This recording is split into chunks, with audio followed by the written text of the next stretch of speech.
বগুড়ায় আদালত চত্বরে আলোচিত ইউটিউবার আশরাফুল আলম ওরফে হিরো আলমকে কান ধরে উঠবোস করানোর পর হামলা চালানো হয়েছে। রোববার ৮ সেপ্টেম্বর বেলা ১২টার দিকে বগুড়া চিফ জুডিশিয়াল ম্যাজিস্ট্রেট আদালতের সামনে এ ঘটনা ঘটে। বিএনপির ভারপ্রাপ্ত চেয়ারপারসন তারেক রহমানকে নিয়ে কটূক্তির অভিযোগ এনে কয়েকজন যুবক এ হামলা চালান।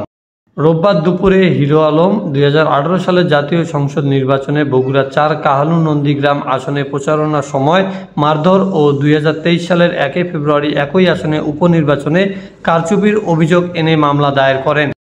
কারাতে ও জুজুৎসু শিখুন, নিজেকে আত্মবিশ্বাসী ও লড়াকু হিসেবে গড়ে তুলুন। ভর্তি হতে যোগাযোগ করুন শেখ কামাল স্টেডিয়াম, লালমনিরহাট। মামলায় ওবায়দুল কাদের বগুড়া ৪ আসনের সাবেক সংসদ সদস্য রেজাউল করিম তানসেন ও সাবেক প্রধান নির্বাচন কমিশনার কাজী হাবিবুল আউয়াল সহ ৩৯ জনকে আসামি করা হয়। মামলা দায়ের করার পর আদালত চত্বরে হিরো আলম সাংবাদিকদের সঙ্গে মামলার বিষয়ে কথা বলার প্রস্তুতি নেন। এমন সময় কয়েকজন যুবক তারেক রহমানকে নিয়ে কটূক্তি করার অভিযোগ এনে হিরো আলমের ওপর অতর্কিত হামলা চালায়। প্রথমে তারা হিরো আলমকে কান ধরে উঠবোস করিয়ে ক্ষমা চাওয়ান, পরে তারা সড়কে নিয়ে এসে বেধড়ক মারধর করেন। মারধরের শিকার হওয়ার পর হিরো আলম বলেন, এক স্বৈরাচারের পতনের পর আরেক দল নিজেদের সন্ত্রাসী কার্যকলাপ শুরু করেছে। এইটা কি স্বাধীনতা?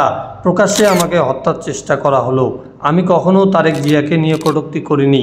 লিবে হারুন আমার পরিবারকে জিম্মি করে রিজভী সাহেবের বিরুদ্ধে মামলা করিয়েছিল, এই কথা আগেও বলেছি। এরপর আমাকে আদালতের মতো জায়গায় আপনাদের সামনে পিটানো হলো।